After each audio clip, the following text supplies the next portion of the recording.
अस्सलाम वालेकुम। मेरा नाम है मीर अहमद। आज हम स्टार्ट करेंगे डिस्टेंस फार्मूला 9.1 के लिए। तो देखिए डिस्टेंस फार्मूला क्या है। डिस्टेंस फार्मूला दरअसल आपने सबसे पहले इसको डिस्टेंस के बारे में स्टडी करना है कि डिस्टेंस क्या होता है। तो किसी भी लाइन के अंदर अगर हमारे पास दो पॉइंट्स हैं, इसको हम x1 कहते हैं, इसको x2 कहते हैं, तो इन दोनों पॉइंट्स के दरमियान जो डिस्टेंस होगा लाइन के अंदर वो शो किया जाएगा x = x2 - x1। यानी कि दो पॉइंट्स के दरमियान जो डिफरेंस है वो शो करेगा distance between two points in a line. ये है लाइन के अंदर। अब अगर इसी लाइन को हम लिखें किसी भी कोऑर्डिनेट प्लेन के अंदर, यानी कि अगर मैं यहाँ पे एक कोऑर्डिनेट प्लेन ड्रा करता हूँ, यानी टू एक्सिस x और y, ये हमारे पास दो एक्सिस है, तो इसके अंदर मैं लाइन को ड्रा करता हूँ तो मुझे ये लाइन जो है वो थोड़ी सी कर्व ड्रा करेंगे हम। ये देखिएगा, ये एक पॉइंट है और एक यहाँ पे पॉइंट है, इसको मैं कहता हूँ P और इसको कह देता हूँ Q। अब ये जो दो पॉइंट्स हैं ये प्लेन के अंदर है, तो जो भी पॉइंट अगर हम प्लेन के अंदर ड्रा करते हैं तो उसके दो, वो एक आर्डर पेयर की शक्ल में होता है, यानी उसके दो पेयर्स जो होते हैं, एक x होता है और दूसरा y होता है। तो x और y की शक्ल में जो भी पॉइंट हम लिखेंगे, अगर हम लिखते हैं 2, 3, तो वो कहाँ पे होगा, वो x में नंबर 2 पे होगा और y में नंबर 3 पे होगा। तो इसके कोरस्पॉन्डिंग अगर लाइन ड्रा की जाए तो ये पॉइंट बनता है। तो जब इसको मिलाते हैं तो यहाँ पे पॉइंट का नाम लिखते हैं 2, 3। तो यहाँ पे हमने पॉइंट का नाम तो लिख दिया, लेकिन हमने उसके कोऑर्डिनेट्स नहीं लिखे। तो अगर हम इसके कोऑर्डिनेट्स लिखें तो x 1 है और y 1 है, क्योंकि हम सपोजिशन ले रहे हैं, कोई क्वांटिटी तो ले नहीं रहे, तो इसलिए हम उनका कोई भी वेरिएबल नाम रखेंगे x1 और y1। इसी तरह q का नाम रख देंगे x2 और y2। अब हम क्या करेंगे, जैसा कि हमने इस पॉइंट के अलोंग x एक्सिस के अलोंग और y एक्सिस और x एक्सिस के अलोंग हमने क्या किया था, इनके पॉइंट्स को ड्रा किया था, वही तरीका हम यूज करेंगे। पहले x के ऊपर इस पॉइंट को मिलाया और फिर y के ऊपर इस पॉइंट को मिला दिया।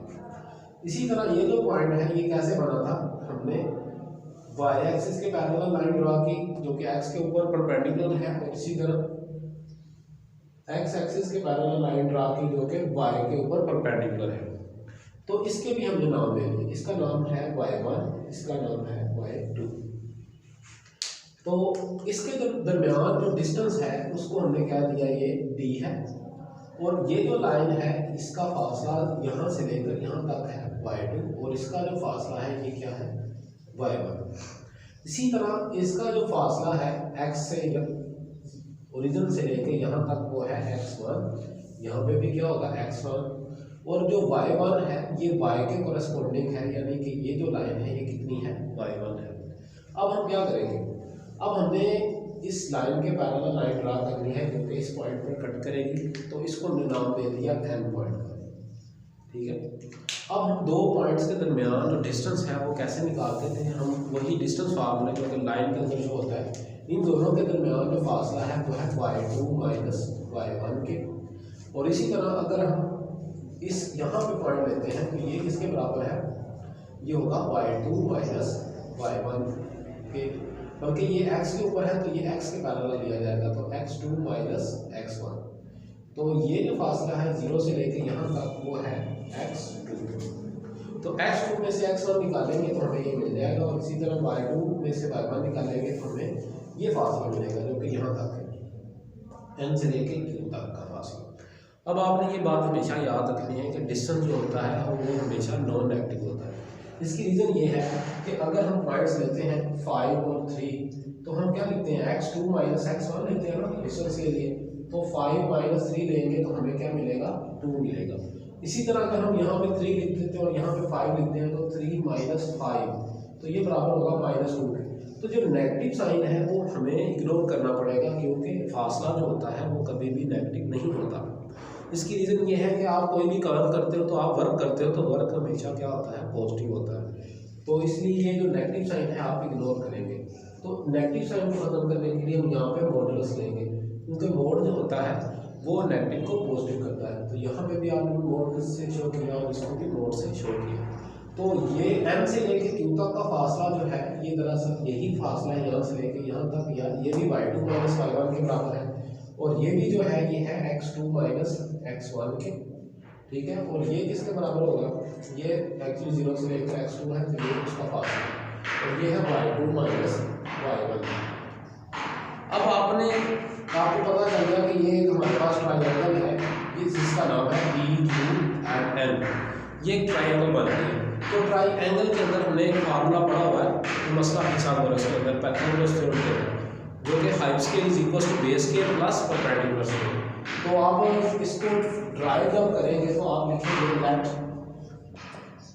P of x1 y1 and P of x2 y2 be any 2 points in a plane, जो कि किसी भी प्लेन के अंदर है।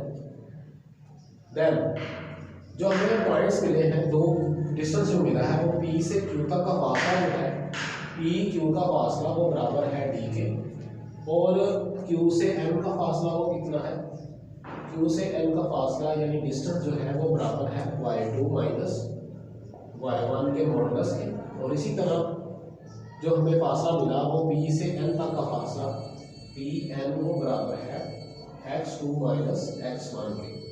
अब हमने यहाँ पे एक थ्योरम यूज करना है, by Pythagoras theorem. By Pythagoras theorem यानी मसला फिसागोरस की मदद से। तो पाइथागोरस थ्योरम हमें क्या कहता है, हमें बताता है कि हाइप स्केल जो है वो बराबर है बेस स्केल प्लस परपेंडिकुलर का स्केल।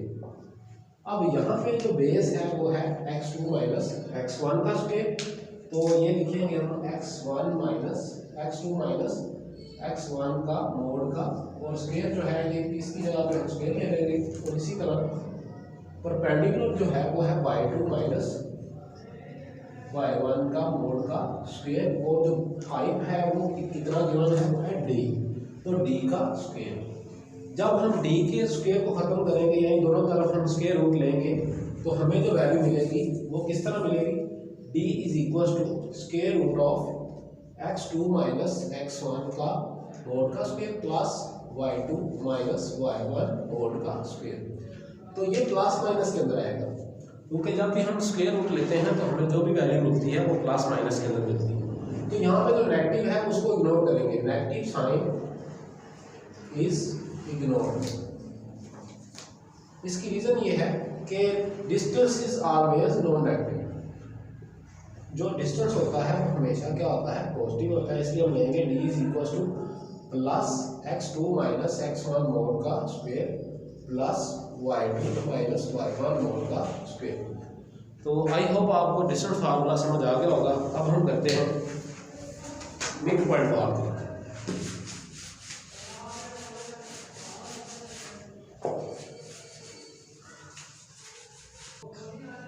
जी, मिड पॉइंट फार्मूला जो है, इसके लिए हमें एक लाइन ड्रा करनी है किसी भी प्लेन के अंदर, और फिर उसका हमें एक मिड पॉइंट लेना है। तो हम लेट करते हैं, let P of x1 y1 and Q of x2 y2 be any 2 points in a plane।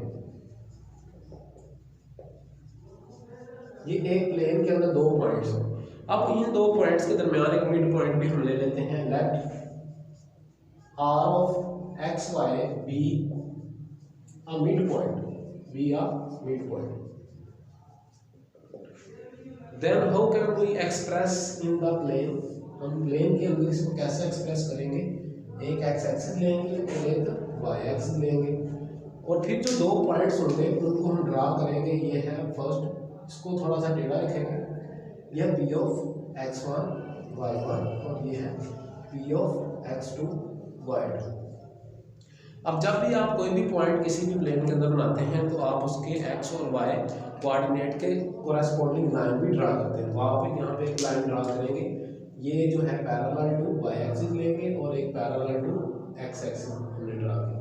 इसी तरह इसकी भी एक लाइन होगी जो कि पैरेलल टू क्या होगी, y एक्सिस, और ये पैरेलल टू क्या है, x एक्सिस। तो ये पॉइंट्स का हम नाम ले लेते हैं, इसको a क्या देते हैं, इसको b क्या देते हैं, ठीक है।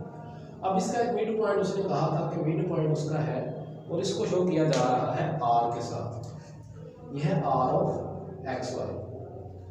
तो r ऑफ एक्स वाई भी एक पॉइंट है, तो इसको भी आप पॉइंट के साथ यानी लाइन के साथ शो करेंगे। पैरेलल टू एक्स और पैरेलल टू वाई एक्सिस, ये पॉइंट्स लेंगे हम। तो इनके दरमियान कितने डिस्टेंस बनेंगे, पी से क्यू का फासला और आर से पी का फासला। तो पहले देखिए कि हम डिस्टेंस निकालते हैं पी से क्यू आर का फासला। तो ये हमें पता है कि ये होता है x2 माइनस एक्स, इसका जो फासला है वो किसके बराबर है, x2 माइनस एक्स। और इसको कैसे लिखा जा सकता है, इसको अलोंग ये पैरेलल टू एक्स एक्सिस हमने लाइन ड्रा की है, इसके जरिए हम शो करेंगे। और ये जो फासला है बराबर है x2 माइनस x1। इसी तरह एक फासला होगा जो कि r और p के दरमियान होगा और वो बराबर होगा x1 माइनस x। तो यहाँ पे होता क्या है, पहले हम ये वाला वर्ड लिखते हैं, पहले वाला यहाँ पे क्या है x माइनस x2 और ये क्या है x1 माइनस x। तो हमें दो पॉइंट्स के दरमियान जो डिस्टेंस मिल गया। अब वो कह रहा है ये मिड पॉइंट है। अगर ये मिड पॉइंट है, by the condition of mid point, by the condition कि अगर ये आप मिड पॉइंट है तो उसके जो फासले होंगे p से r का फासला ये बराबर होगा r से q का फासला। तो ये हम लिखेंगे p से r का डिस्टेंस बराबर होगा r से q का डिस्टेंस। तो p से r का डिस्टेंस कितना है, x1 माइनस एक्स और ये बराबर है x माइनस x2 की। तो अब आप इसको एक साइड पे लिखें तो ये आता है x1 plus x2 is equal to x और ये माइनस का x इधर आ गया प्लस का x, तो ये आएगा 2x is equal to x1 plus x2। That means 2x is equal to x1 plus x2 और 2 जो है ये डिवाइड होगा तो हम लिखेंगे x1 प्लस x2 ओवर 2। इसको कहते हैं मिड पॉइंट। अब इसी तरह ये जो पॉइंट है ये x कोऑर्डिनेट का है, तो y कोऑर्डिनेट का जो पॉइंट निकलेगा वो निकलेगा y1 प्लस y2 ओवर 2। ये इसकी रीज़न ये है कि जैसे ही x के अंदर है उसी तरह y के अंदर भी इसका डिस्टेंस चेंज होगा। इसको हम नाम करते हैं c का नाम लेते हैं। तो इसका y जो है वो है y2 यहाँ पे है और यहाँ पे जो y है वो है y सिंपल। तो इन दोनों का डिस्टेंस होगा y माइनस y2 और इसी तरह इन यहाँ पे जो पॉइंट है वो है y1, तो ये आएगा y1 माइनस y। तो अब ये भी जो पॉइंट्स हैं आपस में क्या है, सेम है, यानी AC का डिस्टेंस बराबर होगा BC के डिस्टेंस के, तो वो है y minus y2 which is equal to y1 minus y। अब ये y जो है ये 2y बनेंगे और ये बन जाएगा y1 प्लस y2, तो y बराबर होगा y1 प्लस y2 ओवर 2। अब ये दो पॉइंट्स जो हमें मिले हैं ये मिड पॉइंट्स के हैं, यानी x की वैल्यू जो है वो है x1 प्लस x2 ओवर 2 और y की वैल्यू जो है वो है y1 plus y2 over 2। Mid point x y is equal to what is the value of x, x की वैल्यू है x1 प्लस x2 ओवर 2 और y की जो वैल्यू है वो y1 प्लस y2 ओवर 2। तो ये था हमारा मिड पॉइंट फार्मूला। आई होप आपको इसकी समझ आई होगी।